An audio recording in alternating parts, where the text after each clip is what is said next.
अभी तक तो ग्लूकोज जो है मुझे जीतता हुआ नजर आ रहा है इस रेस के अंदर। चलो आगे चलते हैं, आगे और भी हमारे उम्मीदवार बैठे हैं।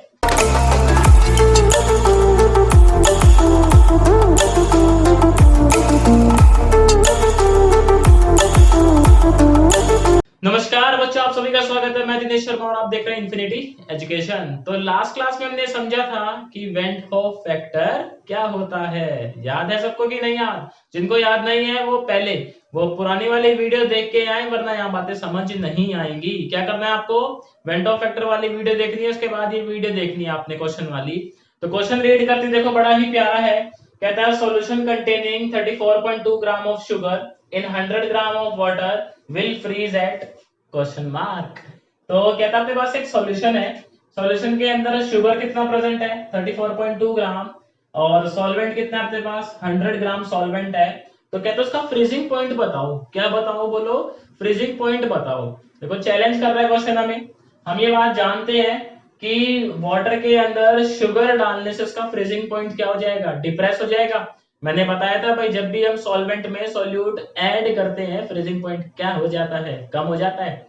तो हम डिप्रेशन इन फ्रीजिंग पॉइंट का फॉर्मूला जानते हैं कि डेल्टा टी एफ क्या होता है? के एफ इंटू एम। क्या होता है अपना? के एफ इंटू एम होता है, देखो फॉर्मूला। और यहाँ पे के एफ जो है वो गिवन है क्वेश्चन में, मैं लिखना भूल गया। 1.86 के एफ गिवन है आप लोगों को, कोई दिक्कत वाली बात नहीं है। और ये जो के एफ होता है वो प्रॉपर्टी होती है किसकी? सॉल्वेंट की। मैंने बताई होगी आपको, याद रखनी है बात, काम की है बहुत। अच्छा, ये m क्या होता है? मोलैलिटी। m क्या होता है बोलो मेरे साथ? मोलैलिटी होती है क्या? तो मोलैलिटी होती क्या है देखो, मोलैलिटी होती है मोल्स। क्या होती है molality? Moles upon mass of solvent in KG. क्या होती है? Mass of solvent in KG. तो सबसे पहले तो हम निकालेंगे नंबर ऑफ मोल्स, क्योंकि हमें यहाँ पे मास गिवन है शुगर का।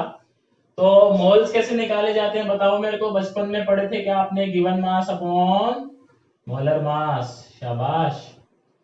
गिवन मास कितना है आपके पास? 34.2। किसी को कोई प्रॉब्लम? और मोलर मास होता है शुगर का 342। तो सौभाग्यवश जो हमारे मोल्स हैं वो कितने आ गए? 0.1।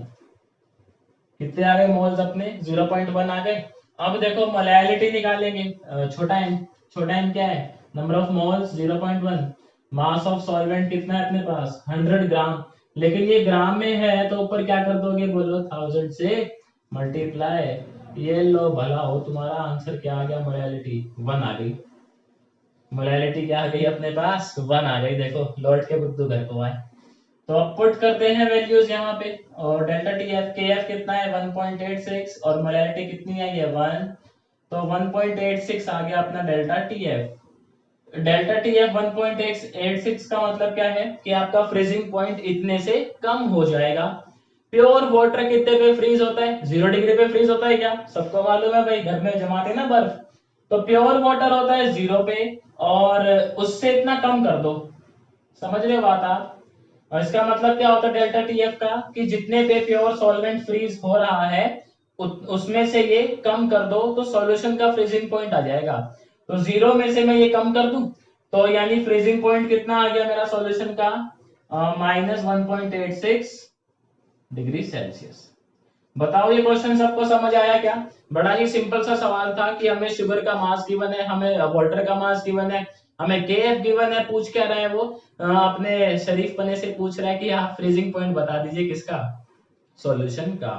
तो अभी देखते हैं क्वेश्चन, 3-4 क्वेश्चन देखेंगे, बहुत ही इंटरेस्टिंग। बोर्ड के भी बताऊंगा मैं कौन कौन से आते हैं, कौन कौन से इंपॉर्टेंट है। ठीक है भाई? फिर देखो बड़ा ही उम्दा सवाल आ रहा है आपके सामने। ये जो क्वेश्चन है ना, ये वाला जो क्वेश्चन है ये बोर्ड में भी काफी बार आ चुका है, तो इसको ध्यान से समझना और देखना। कितना पप्पू क्वेश्चन है लेकिन डराता बहुत है, क्योंकि इसमें अल्फा आ जाता है ना। जहां अल्फा आ जाता है वहां बच्चे के ना हाथ पैर फूल जाते हैं, पता नहीं क्यों। तो देखो क्या कहता है, phenol associates in benzene solvent to form double molecule. पहली लाइन का मतलब समझना, फिनोल को बेंजीन में मिलाया गया और फिनोल ने बनाया डबल मॉलिक्यूल। डबल मॉलिक्यूल का सीधा सीधा मतलब है, मतलब फिनोल बना रहा है अपना डाइमर। क्या बना रहा है बोलो? डाइमर बना रहा है, यानी एन की वैल्यू कितनी हो जाएगी? 2। ये मैंने बताई थी आपको, डाइमर के लिए कितनी होती है एन की वैल्यू? 2 होती है क्या? देन आगे चलते हैं। कहता है by the freezing point depression method the van't Hoff factor has been found to be 0.54। बहुत ही बढ़िया बात। कहता है हमने एक्सपेरिमेंट कंडक्ट करा फ्रीजिंग पॉइंट वाला और हमें ये मालूम हुआ एक्सपेरिमेंट कंडक्ट करने के बाद कि जो उसका वेंट होफ फैक्टर है वो कितना है 0.54। आई गिवन है 0.54। ठीक है जी। अब पूछना क्या चाह रहा है हमसे, to what percentage phenol is associated, कि आप ये बता दे फिनॉल जो है वो कितना परसेंट एसोसिएट हुआ है सॉल्वेंट में जाने के बाद। तो इसका देखो एसोसिएशन वाला याद है आपको, आई क्या होता था अपना 1 minus alpha plus alpha by N, और क्योंकि ये डाइमर है तो एन क्या पुट करोगे आप 2 पुट करोगे, तो 1 minus alpha plus alpha by 2, ये कितना आई की वैल्यू बोलो मेरे साथ 0.54। वन में से हाफ गया तो कितना बचेगा हाफ, एल्फा बाय 2 आ गया इधर पॉजिटिव और ये 0.54 उधर जाके क्या हो गया नेगेटिव। शाबाश। तो अल्फा बाय 2 कितना आ गया अपना देखो 0.46 आ गया क्या, अल्फा कितना आ गया 0.92। ये क्या बताता है आपको फ्रैक्शन ऑफ एसोसिएशन या डिग्री ऑफ एसोसिएशन, याद है अल्फा क्या बताता है डिग्री ऑफ एसोसिएशन या डिग्री ऑफ डिसोसिएशन। तो ये बता रहा है हमें डिग्री ऑफ एसोसिएशन, लेकिन हमसे पूछा क्या परसेंटेज ऑफ एसोसिएशन। तो डिग्री से परसेंटेज कैसे निकालते हैं 100 से मल्टीप्लाई। बहुत बढ़िया। तो परसेंटेज कितनी आ जाएगी बोलो जवानों, कितनी आएगी बोलो भाई, अरे जल्दी बता दो यार कितनी आ जाएगी। 92% आ जाएगी क्या, है ना, इतने आपके मार्क्स भी आ जाए कम से कम। समझ रहे हो। तो जो फिनॉल है वो बेंजीन में जाने के बाद कितना परसेंटेज एसोसिएट हो रहा है 92%। इसका मतलब अगर आपने 100 मोल डाले हैं फिनॉल के तो 92 मोल ऐसे थे जो डाइमर बना चुके हैं, 8 जो है वो कह रहे हैं हम नहीं बनाएंगे जी। समझ रहे हो, हम नहीं जाएंगे भेड़ चाल में। तो कुछ क्लियर हुआ आपको क्वेश्चन, कि देखो क्वेश्चन दिखने में काफी भयंकर सा था बट हमने सॉल्व करा तो 3-4 लाइन से ज्यादा नहीं लगी। इसके बाद नेक्स्ट क्वेश्चन देखते हैं अपना। अगला सवाल देखते हैं, ये भी बहुत ही अच्छा क्वेश्चन है, आपके एमसीक्यू में आ सकता है और जेई में भी आ सकता है, इसके आने के चांसेस ज्यादा हैं इस टाइप के क्वेश्चन के। कहता है arrange the following in increasing order of boiling point. आप इनको अरेंज करें किसमें increasing order of their boiling point. तो अब यहाँ पे हमें अरेंज करना है इनको। देखो बॉइलिंग पॉइंट ज्यादा किसका होगा, जिसमें क्या होगा ज्यादा एलिवेशन होगा। हम ये जानते हैं फॉर्मूला क्या होता है अपना, ये चीज बात समझ रहे हो आप। डेल्टा टी भी किसके इक्वल होता है के बी। अब चारों के लिए यहाँ पे सॉल्वेंट जो है स्पेसिफाई नहीं किया गया है, तो हम ये मान के चलेंगे कि चारों के लिए सॉल्वेंट क्या है सेम। इसका मतलब चारों के लिए केबी की वैल्यू क्या होगी सेम होगी। Very good. मोलैलिटी चारों में देखो दी हुई है आपको, और साथ में आई, आई क्या होता है अपना वेंट होफ फैक्टर। तो हम ये मान के चलेंगे जो इलेक्ट्रोलाइट है वो कंप्लीटली डिसोसिएट हो रहा है। क्या मान के चलेंगे बोलो मेरे साथ, कंप्लीटली डिसोसिएट हो रहा है। Very good. तो अब आते हैं जरा, तो मैं आपसे ऐसा बोल दूं क्या, जिसके लिए m इंटू आई का प्रोडक्ट, जिसके लिए m इंटू आई का प्रोडक्ट यानी मोलैलिटी इंटू वेंट होफ का प्रोडक्ट आएगा ज्यादा, उसमें एलिवेशन भी क्या होगा ज्यादा, और जिसमें एलिवेशन होगा ज्यादा उसका बॉइलिंग पॉइंट भी क्या होगा बोलो ज्यादा होगा नहीं होगा। Very good. देखो समझ गए ना बात। तो पहले वाले के लिए जज करते हैं NaCl के लिए। देखो वेरी गुड, मेरे साथ साथ आप भी करो। मोलैलिटी कितनी है 0.15 और वेंट ऑफ फैक्टर कितना होता है NaCl के लिए, याद है कि भूल गए। NaCl कैसे डिसोसिएट होता है बोलो जवानों, Na plus plus Cl minus, कितने आयन प्रोड्यूस कर रहा है NaCl 2 आयन प्रोड्यूस कर रहा है क्या, तो I की वैल्यू कितनी हो गई 2। तो NaCl के केस में Mi कितना है अपना 0.30। Very good. अब देखो ये क्या है अपने पास C6H12 और 6, सब भली भांति जानते होंगे इसको, क्या होता है ये ग्लूकोज होता है क्या।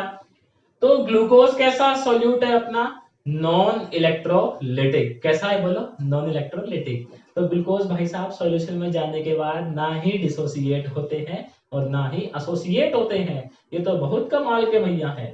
तो इसके लिए आई की वैल्यू कितनी होगी 1 होगी। मैंने बताया था आप लोगों को कि जो ना तो एसोसिएट हो ना डिसोसिएट हो उसके लिए आई क्या लेते हैं 1, सबका मालिक 1। तो यानी ग्लूकोज के लिए जो प्रोडक्ट आने वाला है अपना m कितना है 0.4 और I कितना है 1, तो प्रोडक्ट कितना आ गया 0.4। अभी तक तो ग्लूकोज जो है मुझे जीतता हुआ नजर आ रहा है इस रेस के अंदर। चलो आगे चलते हैं, आगे और भी हमारे उम्मीदवार बैठे हैं। कैल्शियम क्लोराइड को डिसोसिएट करवा लेते, क्योंकि कैल्शियम क्लोराइड क्या है अपने पास, इलेक्ट्रोलाइट है भाई, तो डिसोसिएट करवाना तो बनता है। ये कैसे डिसोसिएट होता है, देखो कैल्शियम आयन होगा साथ में क्लोराइड आयन, तो आई कितना हो जाएगा यहाँ पे 3 हो जाएगा का, क्योंकि ये 2 क्लोराइड आयन प्रोड्यूस कर रहा है और एक कैल्शियम आयन। Very good. इसके लिए देखो निकाल लेते हैं हम एम का प्रोडक्ट जरा, वैसे भी एम काफी फेमस है। तो कंसंट्रेशन 0.15 और ये 3। ओहो, मुझे लगता है यहाँ पे जो है कैल्शियम क्लोराइड ने बाजी मार ली है ग्लूकोज से। हमारे ये NH2CO NH2 भैया, इनको क्या बोलते हैं हम प्यार से, यूरिया बुलाते हैं। तो यूरिया भी क्या होता है अपना नॉन इलेक्ट्रोलाइटिक सॉल्यूट है। यूरिया ना तो एसोसिएट होता है ना ही डिसोसिएट होता है। तो आई की वैल्यू कितनी हो जाएगी यूरिया भैया के लिए भी 1 हो जाएगी, वही सबका मालिक 1। तो इसके लिए निकाल लेते हैं हम एम आई का प्रोडक्ट जरा। तो m 0.15 और I 1, तो कितना आया, ओहो ये तो सबसे पीछे रह गए रेस के अंदर। सबसे ज्यादा एम आई का प्रोडक्ट किसके लिए आ रहा है, कैल्शियम क्लोराइड। तो यानी सबसे ज्यादा बॉइलिंग पॉइंट किसका होगा, कैल्शियम क्लोराइड भाई साहब का। उससे कम देखो किसके लिए, ग्लूकोज, तो उससे कम बॉइलिंग पॉइंट किसका होगा, ग्लूकोज का। Very good. देन इन दोनों में कौन जीतता हुआ नजर आ रहा है आपको, NaCl साफ साफ। और सबसे जो बेचारा कमजोर है वो कौन है, अपना यूरिया भाई साहब। तो सबसे जल्दी यूरिया जो है, यूरिया का सॉल्यूशन बॉयल होगा, और सबसे बाद में किसका बॉयल होगा, अपना कैल्शियम क्लोराइड का। तो क्वेश्चन समझ आया सबको, ये इजी था। देखो बस जस्ट हमें लॉजिक लगाना था कि एम आई जिसके लिए ज्यादा आएगा उसके अंदर एलिवेशन होगा ज्यादा, जिसके अंदर होगा एलिवेशन ज्यादा उसका बॉइलिंग पॉइंट भी क्या होगा, बोलो ज्यादा। तो नेक्स्ट क्वेश्चन देखें अब फिर। अगला क्वेश्चन देखो, काफी बेहतरीन सवाल है, ये आया था हमारा जेई एडवांस में कभी, तो इसको देख लेते हैं एक बार। आजकल ये सीबीएसई में आता फिरता है। कहता है 0.004 मोलर Na2SO4 इज आइसोटोनिक। याद है कुछ आइसोटोनिक क्या होता है, जिनको नहीं याद वो कृपा करके ऑस्मोटिक प्रेशर वाली वीडियो देखें, देन इस क्वेश्चन को करें। तो कहता है Na2SO4 is isotonic with 0.01 molar glucose. Find percentage of dissociation of Na2SO4. तो कहता है ये Na2SO4 जो है ये कुछ डिसोसिएट होंगे। क्या होंगे, ये कुछ डिसोसिएट हो रहे होंगे। तो बताना है कितना परसेंट Na2SO4 डिसोसिएट हो रहा है।